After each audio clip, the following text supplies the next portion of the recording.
أعوذ بالله من الشيطان الرجيم. بسم الله الرحمن الرحيم. هل أتى على الإنسان حين من الدهر لم يكن شيئا مذكورا إنا خلقنا الإنسان من نطفة أمشاج نبتليه فجعلناه سميعا بصيرا إنا هديناه السبيل إما شاكرا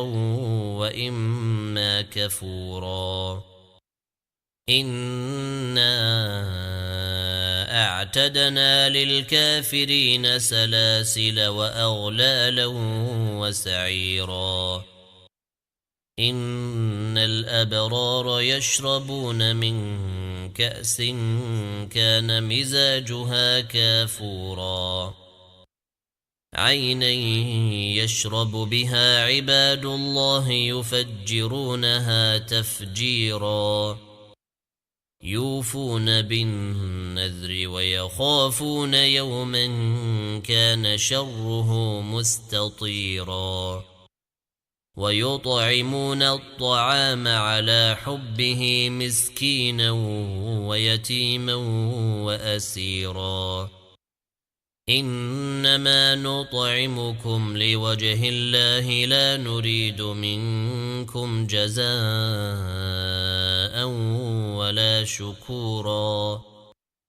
إنا نخاف من ربنا يوما عبوسا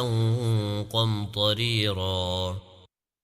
فوقاهم الله شر ذلك اليوم ولقاهم نضرة وسرورا وجزاهم بما صبروا جنة وحريرا متكئين فيها على الأرائك لا يرون فيها شمسا ولا زمهريرا ودانية عليهم ظلالها وذللت قطوفها تذليلا ويطاف عليهم بآنية من فضة وأكواب كانت قوارير من فضة قدروها تقديرا ويسقون فيها كأسا كان مزاجها زنجبيلا عينا فيها تسمى سلسبيلا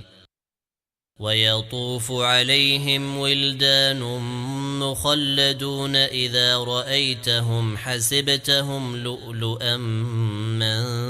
منثورا وإذا رأيت ثم رأيت نعيما وملكا كبيرا عاليهم ثياب سندس خضر واستبرق وحلوا أساور من فضة وسقاهم ربهم شرابا طهورا إن هذا كان لكم جزاء وكان سعيكم مشكورا إنا نحن نزلنا عليك القرآن تنزيلا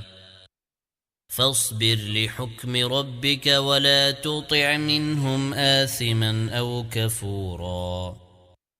واذكر اسم ربك بكرة وأصيلا ومن الليل فاسجد له وسبحه ليلا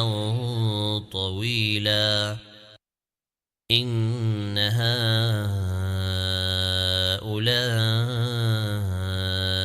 يحبون العاجلة ويذرون وراءهم